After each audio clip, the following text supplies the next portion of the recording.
sebentar lagi perkuliahan akan kita mulai, jadi silakan dinyalakan kameranya.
Baik, terima kasih. Nah, sebelum kita mulai topik kita hari ini mengenai kebutuhan data, gitu ya. Nah, saya akan sedikit menjelaskan penilaian yang saya lakukan pada tugas pengganti ujian tengah semester. Jadi sudah saya tuliskan di spesifikasi ujian tengah semester bahwa laporan kemajuan atau progress report yang dibuat itu kan tujuannya untuk memperoleh persetujuan. Dan dengan demikian biasanya digunakan untuk pencairan dana. Maka laporan itu harus bisa meyakinkan para pemangku kepentingan bahwa memang proyek pengembangan sistem informasi yang sedang kalian kerjakan itu berjalan sesuai dengan yang direncanakan, gitu ya, dan kemajuannya memang bisa dipertanggungjawabkan. Nah, itu pertama. Tentunya kalau di dalam konteks kelas kita, gitu ya, kita tidak bisa bahwa laporan itu hanya merupakan kumpulan dari tugas-tugas yang sudah pernah Anda kumpulkan. Ya, oke, sebentar ya.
Mohon maaf ada yang mengantar barang jadi harus diterima.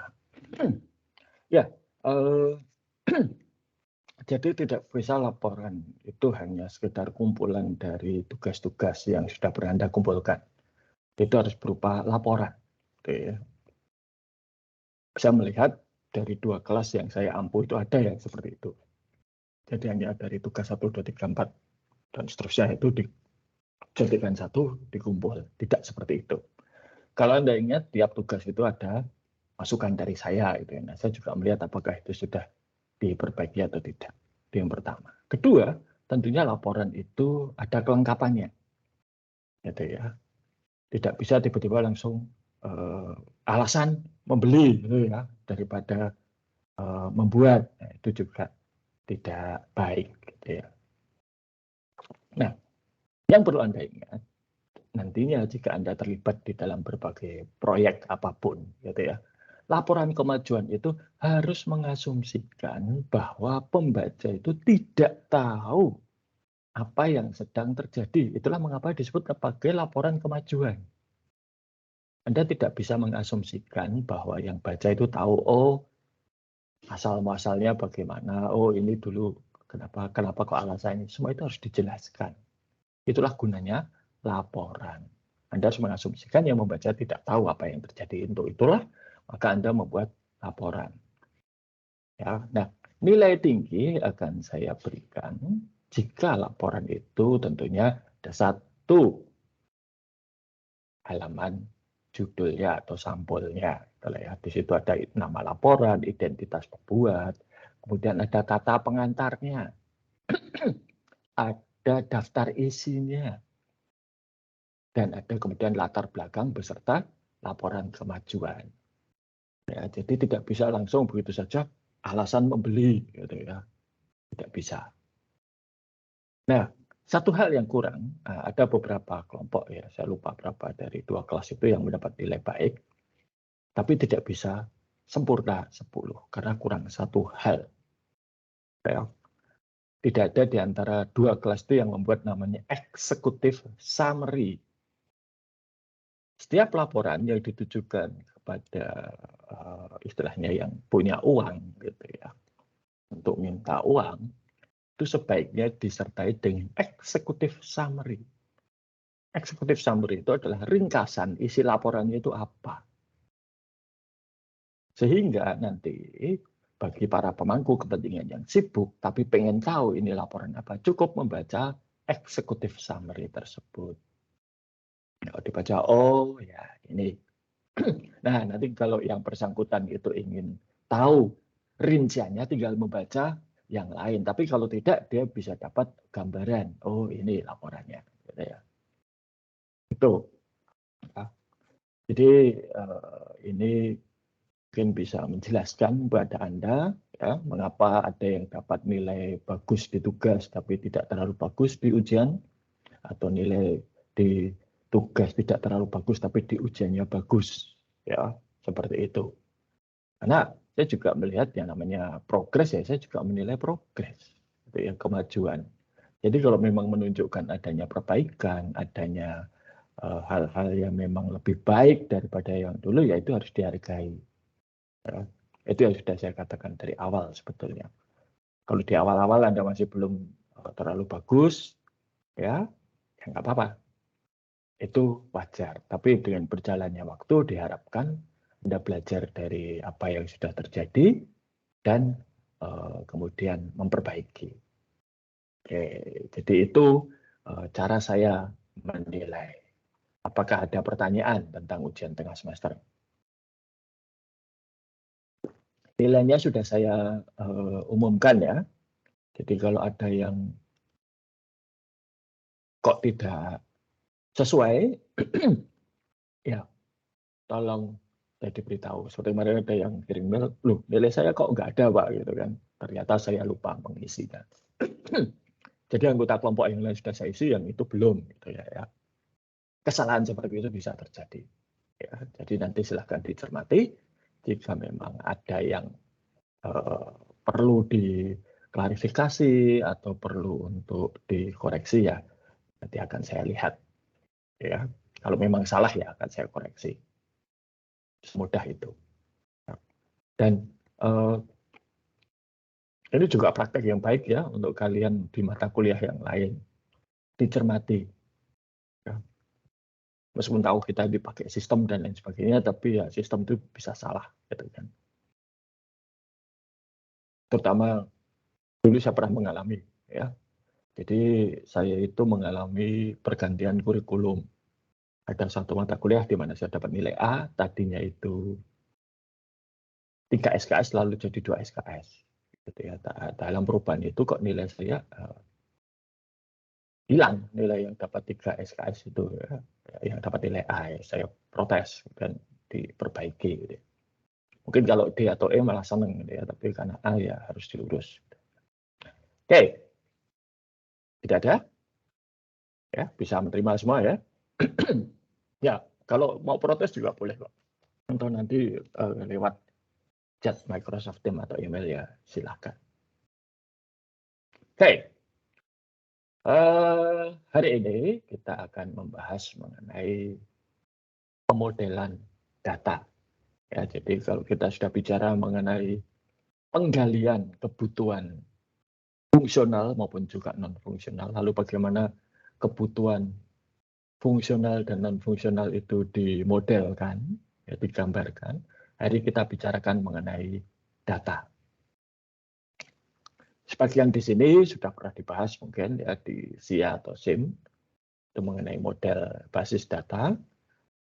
Tidak akan terlalu detail karena nanti yang lebih terperinci itu bisa didapatkan jika Anda berminat ya di mata kuliah pilihan manajemen basis data.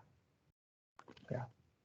Tapi itu mata kuliah pilihan ya. Jadi kalau Anda tidak memilih ya tidak apa-apa. Oke. Saya share dulu dan nanti seperti biasa akan saya berikan contoh apa yang sudah pernah dilakukan di dalam proyek pengembangan sistem informasi yang sesungguhnya. Oke. Baik, jadi structuring sistem data. Apakah sudah terlihat? Sudah, Pak. Sudah terlihat, Pak. Terima kasih. Ya, jadi kita akan melihat ke kebutuhan data. Ya. Nah, jadi pembuatan model kebutuhan data ini nanti itu sebetulnya berjalan secara paralel dengan atau merupakan bagian dari analisis sistem. Jadi selain kebutuhan fungsional dan non-fungsional, kita juga melihat kebutuhan data. Nah, dari mana kebutuhan data ini diperoleh? Ya tentunya dilihat dari kebutuhan informasi, karena kan data diolah menjadi informasi. Nah, kebutuhan informasi ini bisa dilihat dari informasi ini digunakan untuk apa, atau pembuatan keputusan apa yang biasa dilakukan oleh pengguna menggunakan informasi tersebut. Ya, dan demikian nanti kita bisa menentukan informasi yang digunakan, kapan itu harus keluar informasinya, seberapa sering, seberapa dalam, seberapa detail gitu ya. Nah, dari situ baru kemudian diturunkan menjadi kebutuhan data. Sebagai contoh, misalnya keputusan penggajian. Nah, ada yang penggajian. Keputusan penggajian. Tentunya kalau keputusan penggajian kan kita harus tahu tiap karyawan ini berapa gaji yang akan diterima pada bulan yang bersangkutan. Ya. Dan pihak manajemen kemudian harus tahu kebutuhan uang tunai atau cash untuk penggajian itu berapa pada bulan tersebut. Ini dulu yang paling membuat saya pusing. Ya, karena ya setiap perusahaan itu tidak akan pernah punya uang kas yang berlebih, secukupnya. Ya.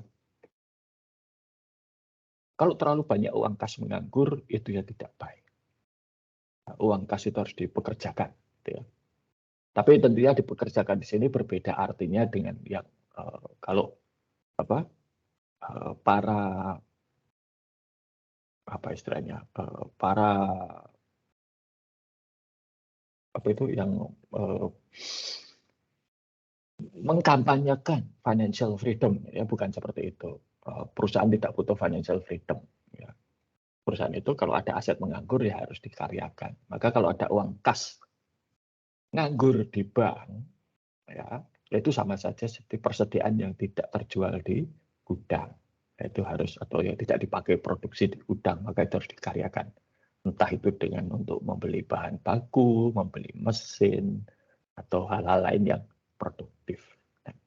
Maka setiap saat itu uang kas yang dimiliki perusahaan itu jumlahnya terbatas. Karena memang dirancang seperti itu supaya produktif. Gitu ya. Ya. Kalau saya dulu sebagai manajer keuangan, ya prinsip saya itu adalah uang masuk dipercepat, uang keluar diperlambat. Ya. Contohnya kalau ada supplier nagih, itu kalau belum 3 kali nagih, ya, biasanya itu 2-3 bulan, kadang atau bahkan mereka belum ngirim orang untuk menagih, ya tidak saya bayar, nanti dulu. Tapi ada 2 pengeluaran kas yang tidak bisa ditunda dalam sebuah operasional perusahaan. Yang nomor 1 itu adalah pajak. Pajak itu harus disetor dan dilaporkan kalau PPh, kalau wajib pajak badan setiap bulan. Dan itu nggak bisa terlambat. Ya. Terlambat, urusannya berat dengan Dirjen Pajak. Ya. Bisa nanti diaudit lah, bisa sampai urusan kriminal itu nanti kalau masalahnya pajak. Yang kedua adalah gaji. Gaji karyawan itu tidak boleh terlambat, apalagi sekarang musim THR. Gitu ya.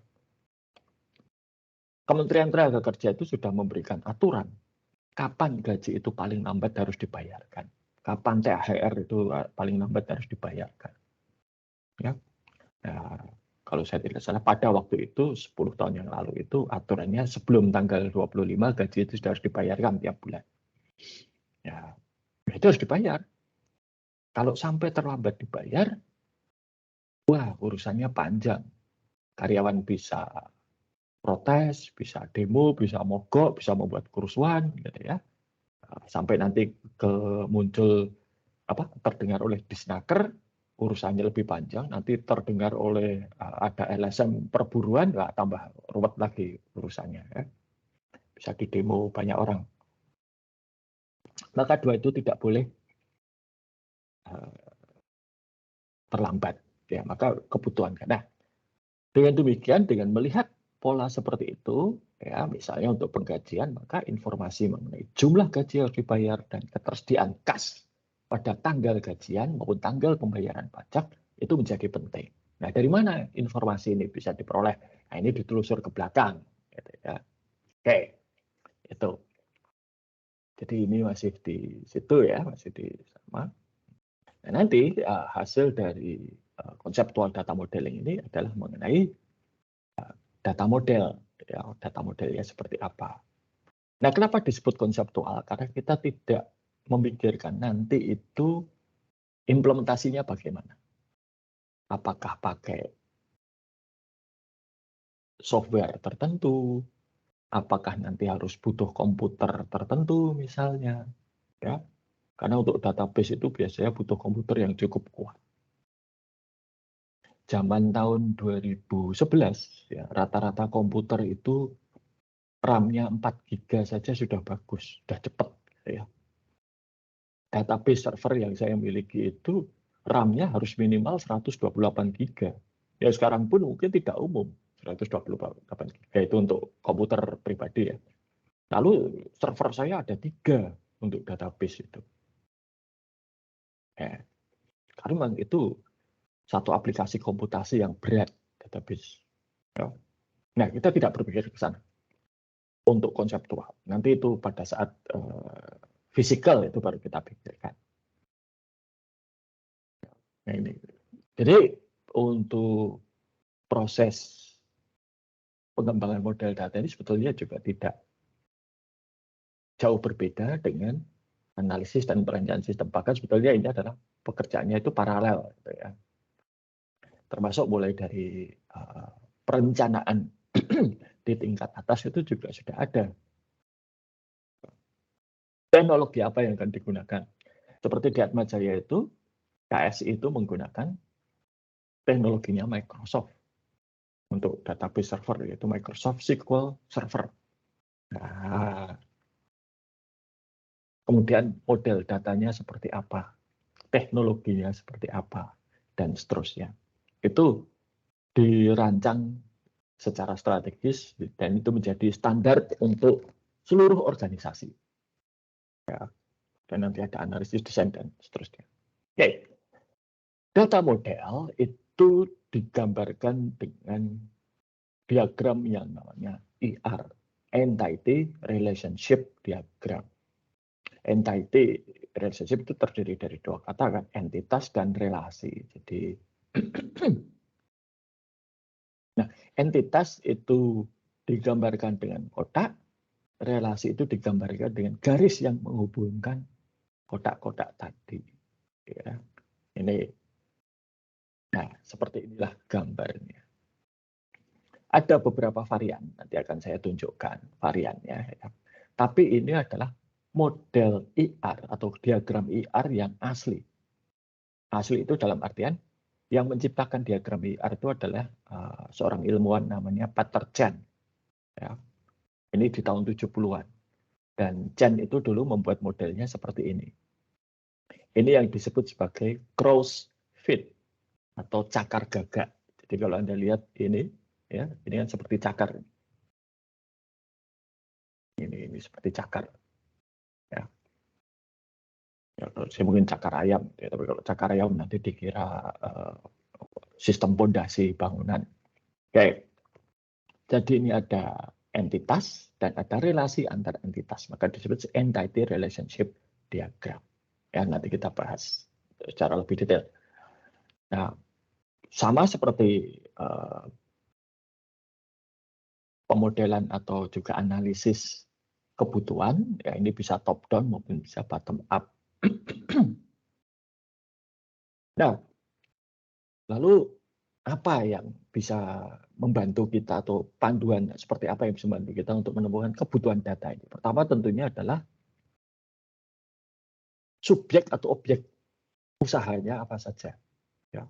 Siapa saja yang terlibat, lokasi, tempat transaksi atau juga proses bisnis terjadi, benda, material, peristiwa, ya, apa yang dilakukan sehari-hari dan seterusnya. Ini untuk menentukan nanti entitas apa yang harus kita buat di dalam model. Kemudian karakteristik dari masing-masing entitas itu seperti apa. Ya, ciri khas dari tiap-tiap entitas. Atau atribut dari tiap-tiap entitas. Misalnya, kalau mahasiswa ada nama, alamat, tempat tanggal lahir, gitu ya, dan seterusnya. Kalau aktiva tetap, aset tetap, misalnya itu ada merek mungkin, model, harga perolehan, metode depresiasi, dan seterusnya.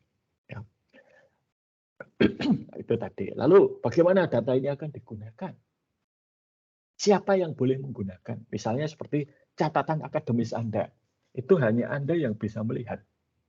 Orang lain tidak bisa. Bahkan saya pun tidak bisa melihat catatan akademis Anda. Ya.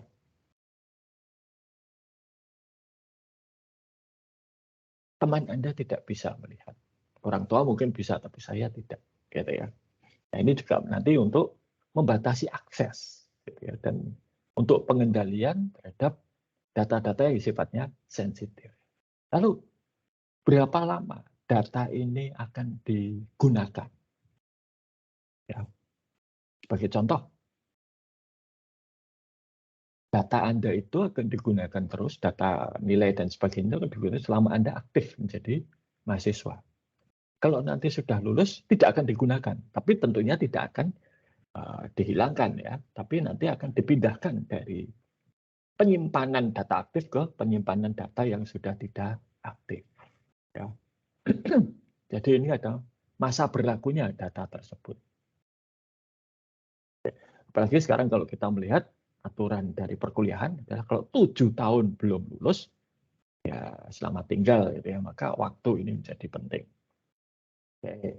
Lalu apakah di dalam satu entitas itu anggotanya sama semua atau tidak? Apakah ada yang berbeda? Contohnya begini.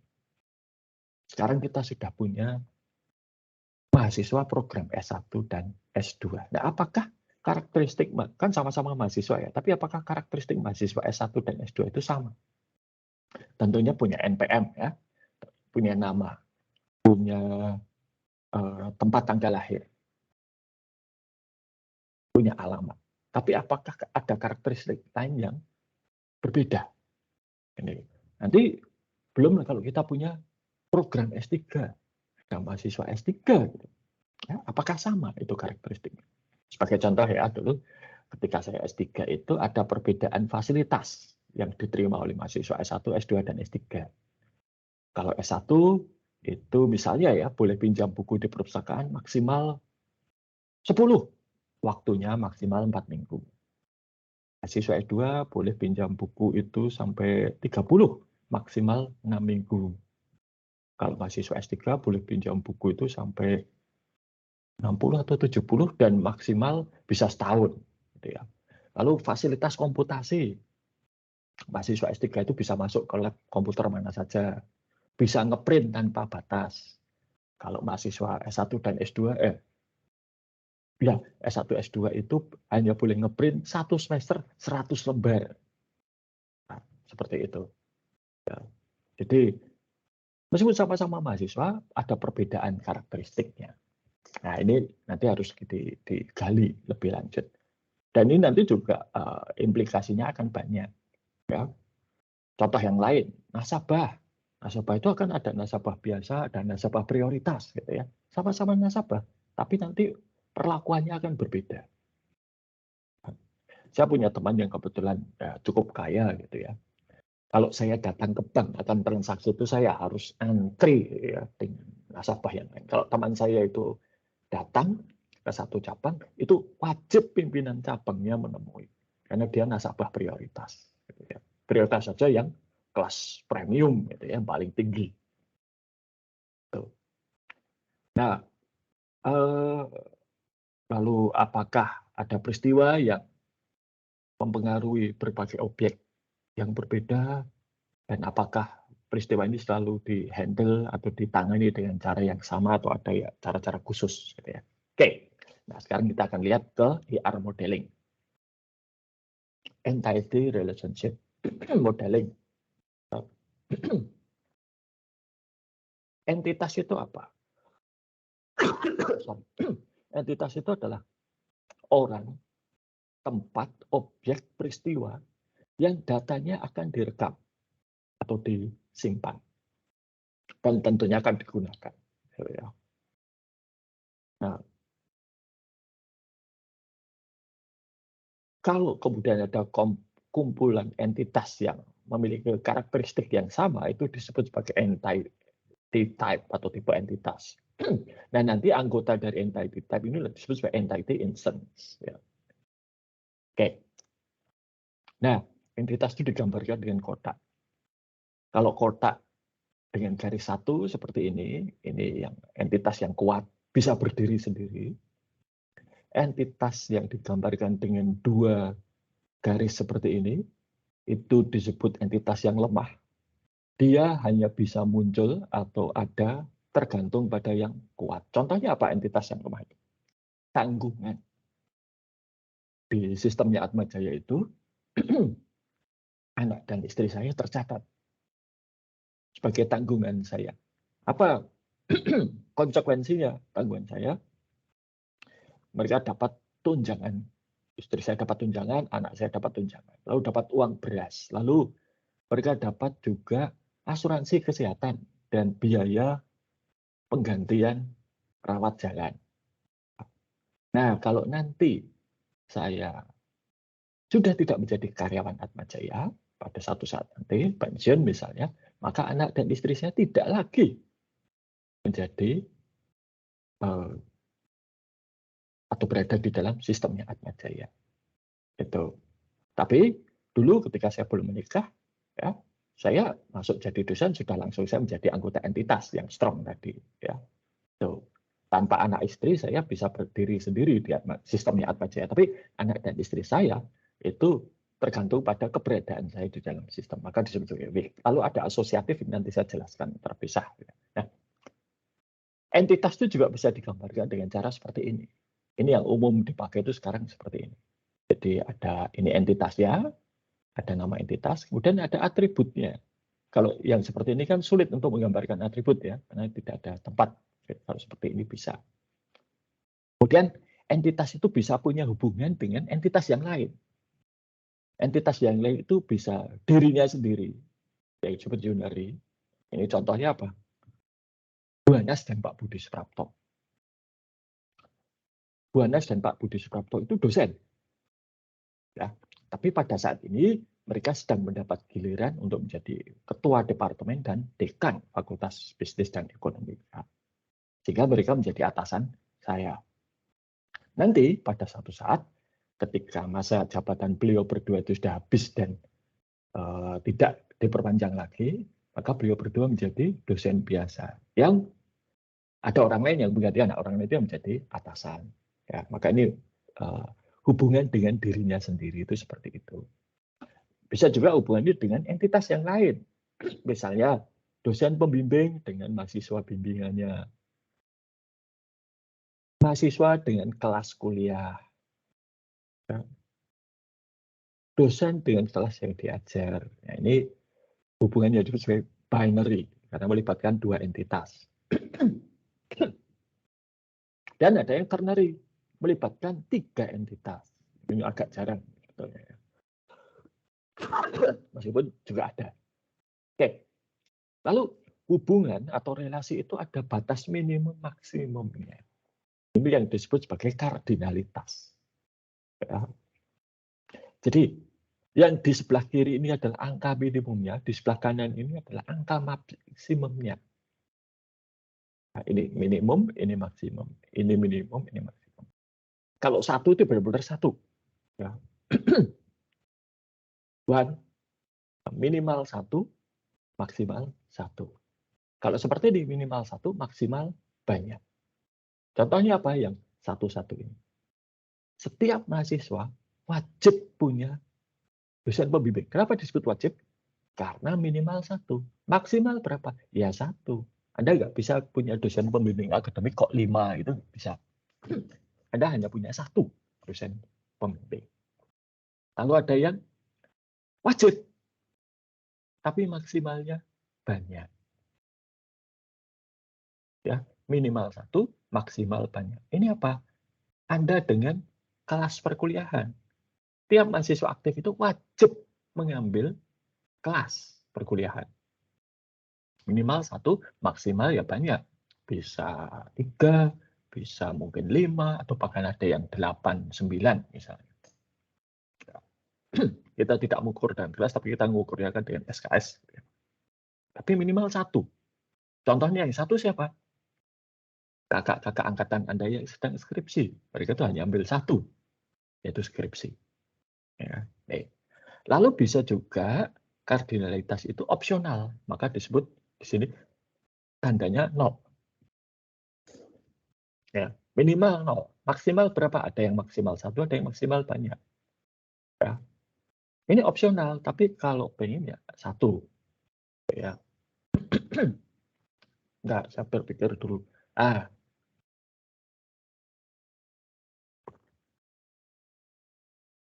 Kalau contoh di buku manajemen basis data optional one itu contohnya adalah menikah.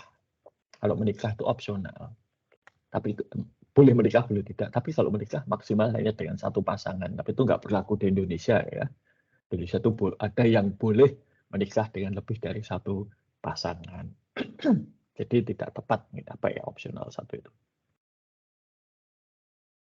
Ya agak sulit untuk mencari contohnya, gitu ya, tapi ada. Lalu optional many. Boleh ya, boleh. Contohnya Anda dengan UKM, unit kegiatan mahasiswa atau ekstrakurikuler. Boleh nggak Anda nggak ikut? Ya boleh-boleh saja. Kalau ikut, berapa banyak? Ya sekuatnya. Ya, mau semua UKM diikuti ya boleh. Gitu kan. Kalau kuat. Gitu. Oke. Nah sekarang bagaimana kita memberi nama entitas? Entitas itu kata benda. Karena entitas itu tadi benda. Gitu ya. Atau yang dibendakan. Maka harus dengan kata benda. Sorry. Ada mahasiswa, ada kelas, ada dosen, ada aset, gitu ya, dan seterusnya. Dan ini harus deskriptif. dan spesifik ke organisasi. Sehingga kalau ada entitas dosen dan mahasiswa itu pasti spesifik untuk universitas. Dosen dan mahasiswa tidak akan ditemui pada organisasi misalnya Pegadaian, gitu ya. Tidak akan ditemui pada kalau sama-sama lembaga pendidikan SMA. Ya. Itu sangat spesifik pada organisasi. Kemudian ringkas, ya, jangan panjang-panjang. 1-2 kata mungkin sudah cukup. Ya. Lalu entitas yang berupa peristiwa itu tidak boleh dinamai berdasarkan prosesnya, tetapi berdasarkan hasil. Ya. Contohnya apa? Penjualan. Ya, yaitu yang di situ ada hasilnya berupa penjualan. Tidak boleh misalnya negosiasinya atau tawar-menawarnya nggak boleh. Oke. Lalu ini ya pendefinisiannya gitu ya. Termasuk karakteristiknya yang unik apa dari tiap entitas. Ya. Apa yang boleh masuk ke dalam entitas tersebut dan yang tidak boleh. Sebagai contoh, kita itu ada entitas mahasiswa. Tapi untuk proses tertentu itu ada mahasiswa-mahasiswa yang tidak diikutkan. Contohnya apa? Pada saat Anda akan KRS, itu hanya mahasiswa aktif yang boleh ikut KRS. Nah, definisi aktif apa? Tentunya sudah jadi mahasiswa dulu ya, nggak bisa orang lewat di depan kampus langsung disuruh KRS, itu nggak bisa. Sudah jadi mahasiswa Atmajaya dulu, oke, 1. 2, aktif. Aktif dalam artian apa? Kasarannya sudah bayar SPP tetap untuk semester yang bersangkutan.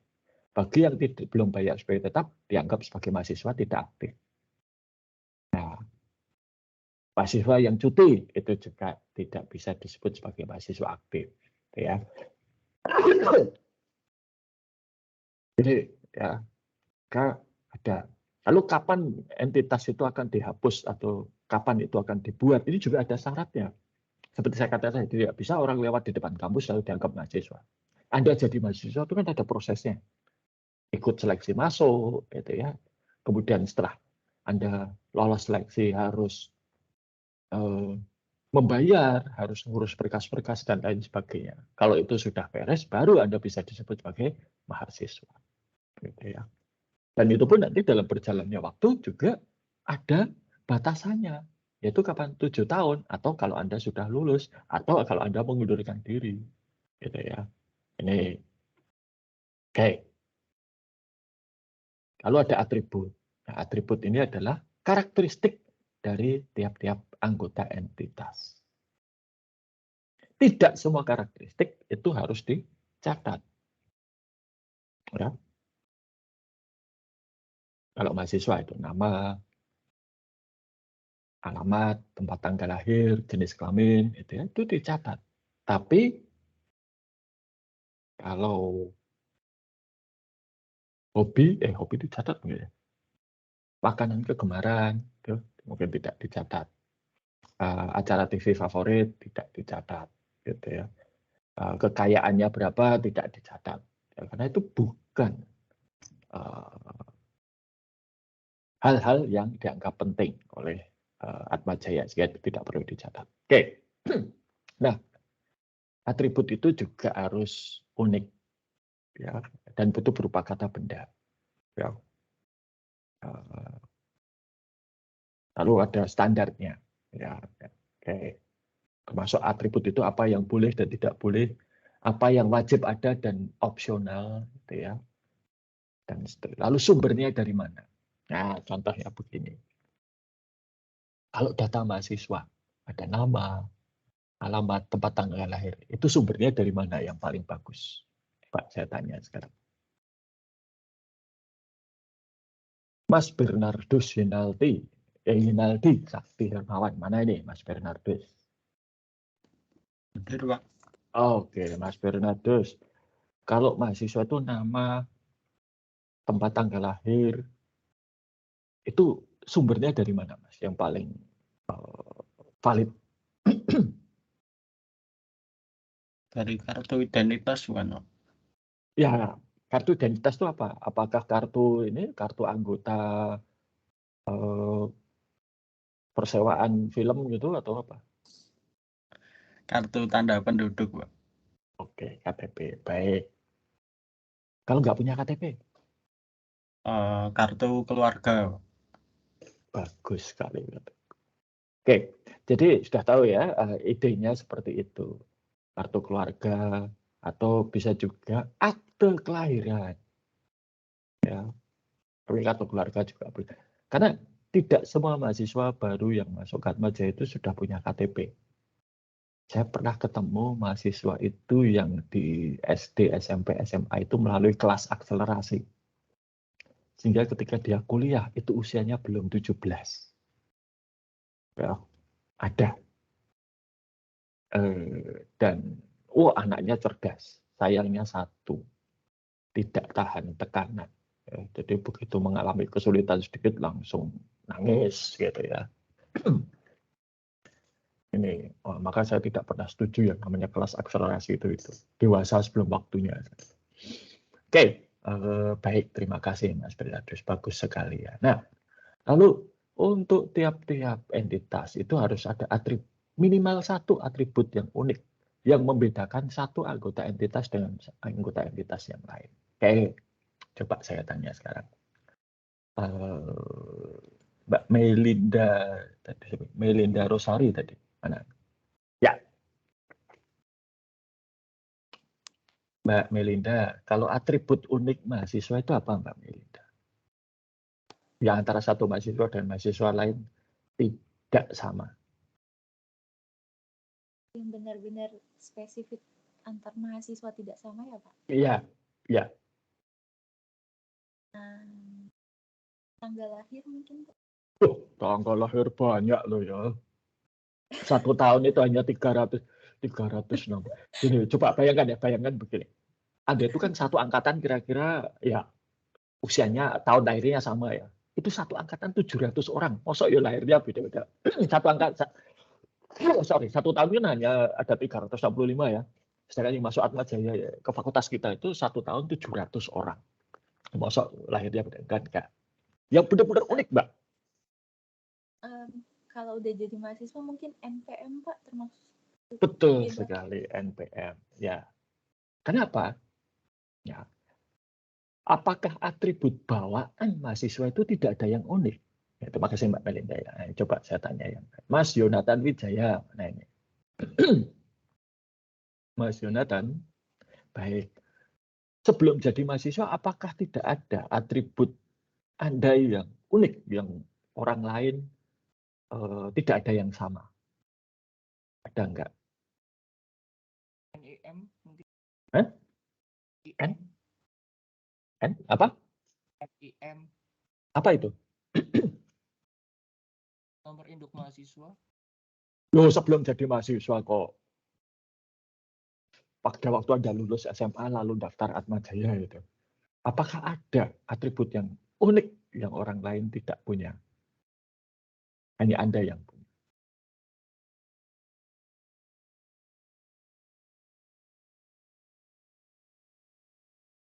Oke, belum bisa menjawab. Enggak apa-apa, ya, tadi bisa menjawab.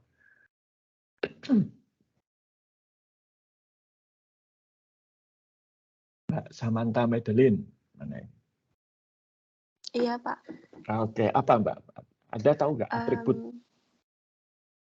yang sangat unik? Nomor induk kependudukan. Betul sekali, Nick. Jadi di data mahasiswa itu ada 2 atribut yang unik yang tidak ada mahasiswa lain yang punya. Itu NPM dan NIK. Nah, kenapa kok Atmajaya tidak menggunakan NIK saja? Toh itu sudah ada kan, dan unik. Kenapa harus menciptakan NPM? Nah, ada alasannya nggak kira-kira? Kalau menurut Anda itu, coba saya tanya siapa ya? Mas Erik Christian, mana ini?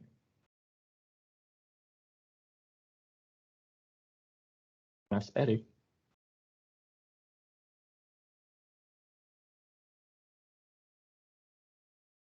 Mas Erik Christian. Tidur ini jangan-jangan ya. Mas Erik? Oh, tidak ada. Baik. Mas Ananto Suganda. Nah, ini. Iya, hadir, Pak. Oke, Mas Ananto Suganda. Kenapa kok sudah ada NIK tapi di Atmajaya ada NPM, Mas? Diciptakan NPM itu kenapa kira-kira? Atau menurut Anda nggak perlu NPM, kita pakai NIK saja cukup gitu. Karena sudah cukup unik. Se-Indonesia yang punya NIK itu ya hanya satu orang. Bahkan mungkin sedunia. NIK kan hanya ada di Indonesia.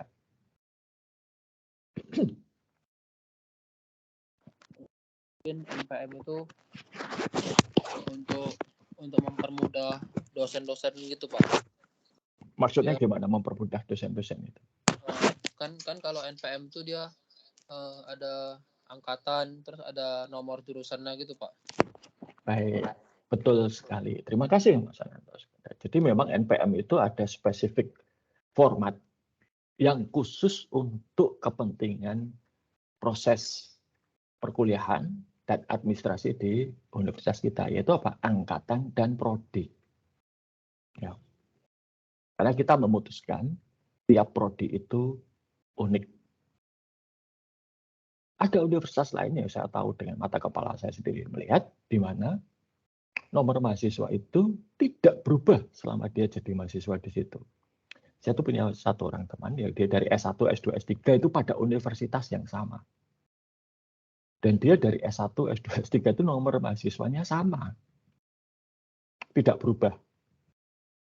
Hanya di salah satu atribut itu ketika dia lulus S1 dan masuk S2, statusnya berubah dari mahasiswa S1 menjadi mahasiswa S2. Begitu dia lulus S2 masuk S3, statusnya berubah menjadi mahasiswa S3. Jadi tiap universitas itu punya kebijakan sendiri untuk masalah NPM ini. Ya. Oke. Dan NPM itu sangat unik. Maka kalau Anda misalnya pindah prodi, NPM Anda yang lama tidak akan dipakai lagi, diistirahatkan. Anda akan mendapat NPM baru. Dengan demikian, maka tadi premis saya di awal, NIK itu sangat unik menjadi tidak benar. Karena kalau Anda misalnya besok pindah ke mana prodi EP gitu ya, Anda akan dapat NPM baru. Sehingga kalau dilihat data mahasiswa akan ada 2 mahasiswa dengan NIK yang sama tapi NPM-nya berbeda. Menangkap maksud saya. Oke. Nah, lalu juga sekarang terkait dengan atribut. Atribut apa saja yang dicatat? Ini tidak setiap atribut perlu direkam atau dicatat. Kita harus melihat kegunaannya untuk apa. Ya. Dulu Anda ditanya nggak hobinya apa? Ketika masuk Atmajaya. Atau sudah lupa, sudah berapa tahun yang lalu. Oke.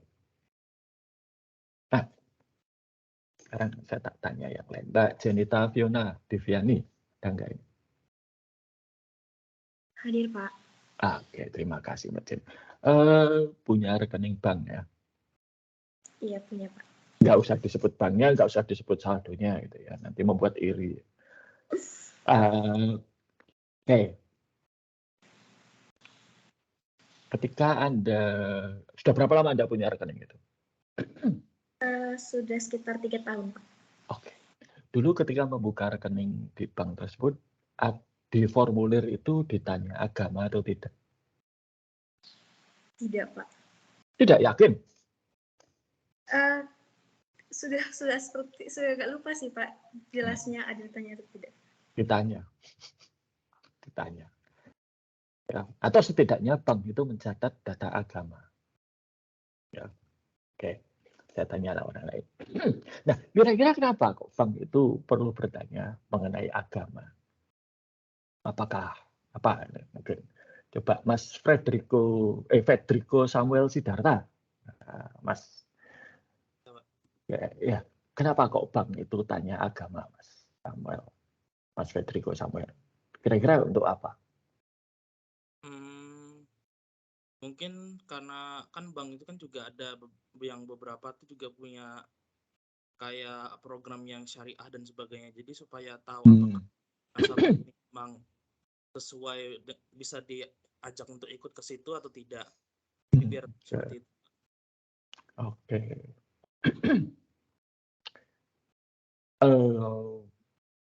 Bukan itu sebetulnya.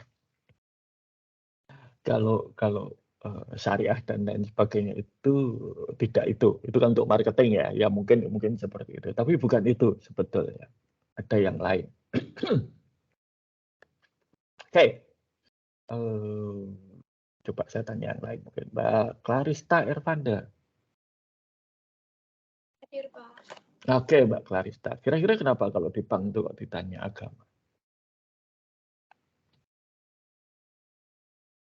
Oke, Pak. Saya juga kurang tahu kalau agama sama bank apa. Oke, baik.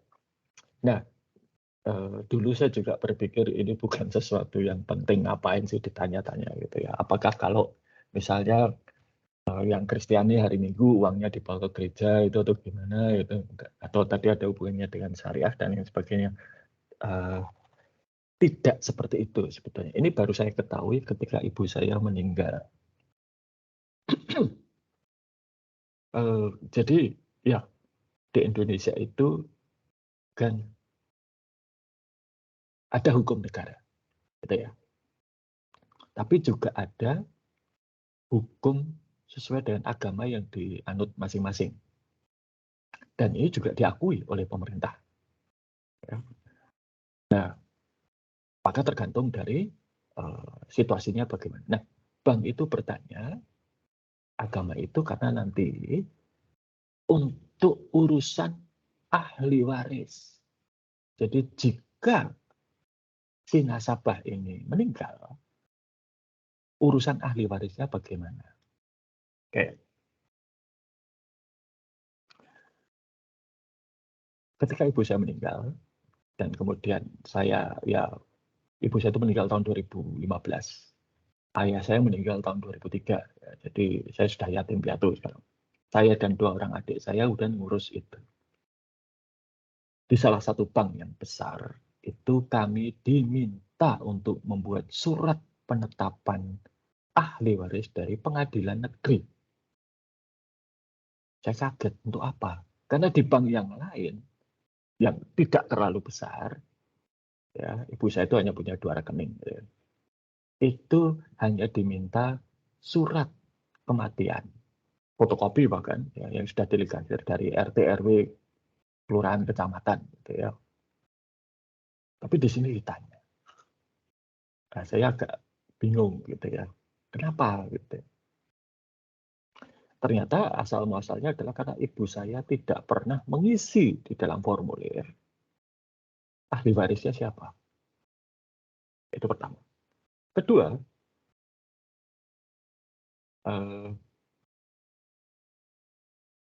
kalau kejadiannya seperti itu, maka karena ibu saya itu Muslim, ya, yang berlaku adalah hukum waris agama Islam, bukan hukum waris negara.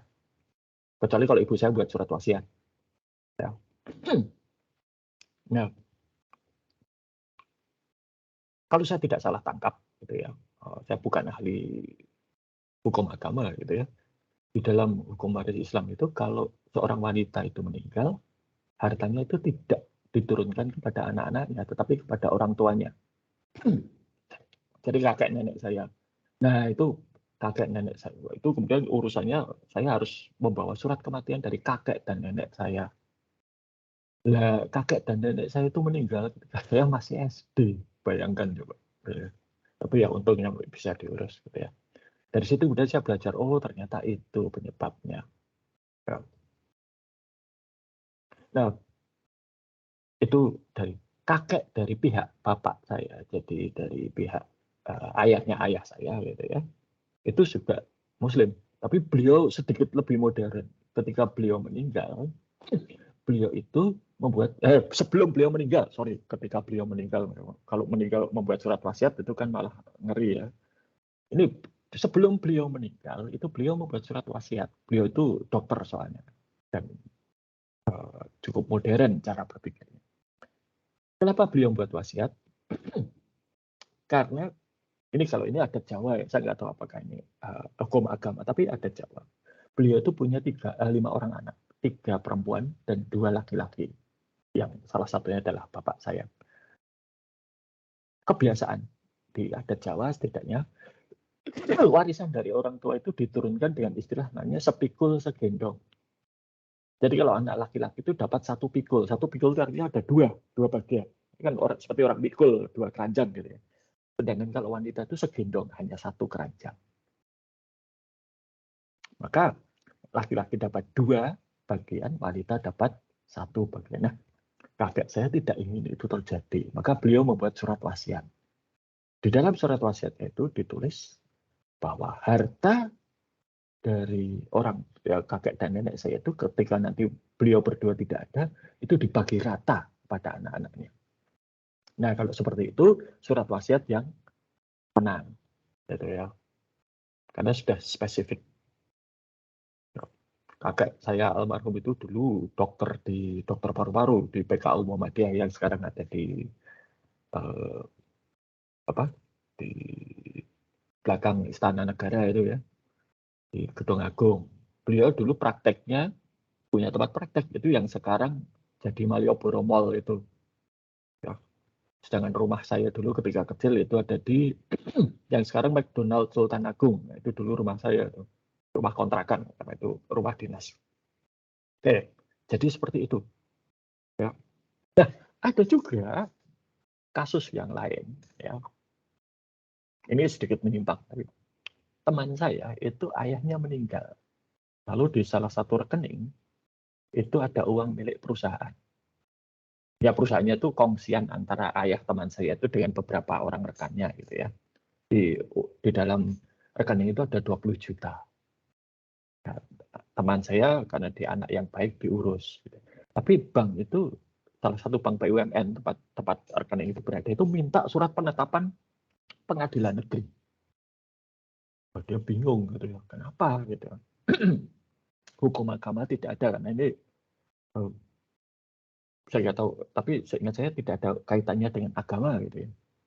Kenapa kok seperti itu? Padahal sama di bank yang lain itu, bahkan bank yang PMA ya, penanaman modal asing, Citibank waktu itu saya ingat betul, hanya cukup surat kematian dan surat keterangan ahli waris saja dari pemerintah daerah gitu. Tapi ini minta surat penetapan pengadilan negeri. Dan kalau bagi yang belum pernah berurusan dengan pengadilan negeri ya, itu salah koma saja harus diulangi ya. Nah, ribet pokoknya. Adik saya itu ngurus surat penetapan pengadilan negeri itu setahun baru selesai. Ajukan surat, salah revisi. Wow, udah pokoknya lebih parah daripada bimbingan skripsi lah. Gitu ya. Oke, nah teman saya kan ya marah-marah. Ya. Uang cuma 20 juta. Dia mengatakan, ini kalau bukan uangnya perusahaan, sudah direlakan. Tapi itu uang perusahaan, kongsian ya harus diambil. Gitu kan. Celakanya, almarhum ayahnya itu tidak pakai ATM, nggak ada ATM-nya. Kalau ada ATM tinggal dikuras itu selesai. Gitu. Dan baru setelah semua urusan selesai, teman saya itu karena dia orang iseng, dia tanya, kenapa sih harus pakai surat penetapan pengadilan negeri? Nah, ternyata bank BUMN yang besar ini itu sering mengalami kasus seperti itu. Seorang pria meninggal, lalu keluarganya menuntut rekeningnya diserahkan, gitu. Tapi ternyata si orang yang meninggal ini punya keluarga di tempat lain yang tidak diketahui. Tahu-tahu nanti muncul anak dan istri dari kota yang lain datang menuntut, gitu ya. Loh, kami juga keluarga, kami anak dan istri, sah, gitu ya. Ada surat nikahnya, jadi menikah lagi tanpa ketahuan. Gitu ya. Ya, ayah teman saya tidak, gitu ya. Tapi bank itu kan ya nggak bisa seperti itu ya.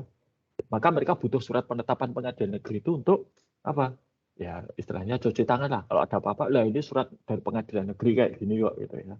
Tuntutlah pengadilan negeri kan begitu. Oke, ya itu tadi. Jadi sederhana saja, satu item data ini perlu atau tidak. Ini kita harus melihat begitu banyak faktor yang dipertimbangkan. Agama yang tidak hanya sekedar menulis Islam, Katolik, Kristen, Hindu, Buddha, tidak seperti itu. Ya. Tapi ternyata implikasi jangka panjangnya itu cukup banyak. Ya, jadi harus benar-benar dipertimbangkan apa dampaknya ke masa depan. Lebih baik kita itu sekarang merekam tapi tidak digunakan daripada tidak direkam dan ternyata di masa depan dibutuhkan. Tapi bukan berarti lalu semua harus direkam loh ya. Enggak. Misalnya nanti Mas Christopher Marlowe Sumarno itu pakai kacamata warna apa dicatat, ya nggak usah seperti itu juga gitu ya. Tapi yang kira-kira di masa depan itu akan digunakan. Oke, saya kembali ke oke. Ya, ini untuk atributnya tadi. Oke. Lalu tadi ya untuk atribut kunci atau identifier ini yang nanti membedakan antara satu anggota entitas dengan anggota entitas yang lain, ya bagaimana memilihnya. Nah, anggota identifier ini bisa satu atribut, bisa juga lebih dari satu. Yang lebih dari satu contohnya apa? Pesawat, jadwal pesawat. GA201 itu sebelum pandemi ya, dan sebelum saya sekarang sudah nggak ngikuti soalnya. GA201 dari Adi Sucipto itu adalah pesawat Garuda yang terbang paling pagi dari Adi Sucipto ke Jakarta. Nah, untuk membedakan GA201 yang mana, itu perlu disandingkan dengan tanggal. Maka GA201 27 April 2022 misalnya. Itu akan berbeda dengan GA201 1 Mei 2022. Nah, ini bisa juga digambarkan seperti ini. Ya. Lalu atribut itu juga bisa dibutuhkan atau opsional, ya wajib diisi dan boleh kosong dan seterusnya. Oke. Nah, kemudian relasi tadi ya sudah ada. Relasi itu bisa bantuan. Ini contohnya kan saya katakan menikah ya. Di sini di Indonesia ini ada beberapa situasi di mana ini tidak berlaku. Menikah bisa lebih dari satu. Gitu ya. Bisa juga kalau ini seperti Bu Anas itu satu orang manajer, ya dia membawai beberapa dosen, ya. Atau saya punya beberapa, saya dengan mahasiswa enggak ya. Oke. Juga yang bantuan itu seperti ini. Satu orang karyawan punya satu tempat parkir khusus. Satu orang karyawan punya satu mobil dinas, enggak dua atau tiga. Lalu kalau yang momentum ini apa? Satu produk lain itu punya banyak produk misalnya, atau satu konsumen bisa memesan beberapa produk. Gitu ya. Oke. Nah, ada yang many to many, yaitu Pak mahasiswa dan kelas. Satu mahasiswa bisa mendaftar atau bisa ikut beberapa kelas. Satu kelas bisa diisi beberapa mahasiswa. Nah, tapi many to many ini implementasinya di dalam teknologi basis data itu problematik, agak susah. Gitu ya. Nah, kemudian ini muncul kayak seperti ini, ya. Maka muncul asosiatif entitas. Jadi dari many to many, satu relasi many to many ini dipecah menjadi dua relasi one to many seperti ini. Ya. Jadi karyawan dengan kursus, satu karyawan bisa ikut banyak kursus, satu kursus bisa diikuti banyak karyawan. Maka kemudian diciptakan asosiatif entity di tengah sini untuk relasi ini, di mana satu karyawan itu bisa punya banyak sertifikat, tapi satu sertifikat atau satu itu hanya punya satu karyawan. Satu kursus itu bisa mengeluarkan banyak sertifikat, tapi satu sertifikat itu hanya spesifik satu kursus. Maka misalnya saya ikut kursus menjahit, gitu ya. Ada sertifikatnya menjahit terampil satu. Nah, sertifikat menjahit terampil satu itu hanya untuk saya dan hanya untuk menjahit satu, bukan menjahit dua. Gitu. Bukan juga untuk orang lain. Ya, itu kardinalitasnya. Nah, ini yang super type dan subtype ini tidak akan saya sampaikan karena ini lebih baik dibahas di manajemen basis data. Ya. Oke, lalu ada business rule. Business rule itu adalah aturan atau juga regulasi yang mengendalikan data. Contohnya tadi, mahasiswa. Siapa yang disebut sebagai mahasiswa? Itu harus ada aturannya. Kelas. Kelas itu siapa yang boleh mendaftar kelas tersebut? Itu juga ada aturannya. Ya. Kelas kita ini nggak bisa didaftar oleh mahasiswa S2. Nggak bisa didaftar oleh mahasiswa, tapi sekarang bisa nih ya, dengan apa? Merdeka Belajar itu, mahasiswa dari prodi lain bisa ikut di kelas ini, gitu ya, misalnya seperti itu. Itu domain itu adalah asal datanya dari mana, gitu ya. Itu saja untuk materi kita hari ini. Apakah ada pertanyaan?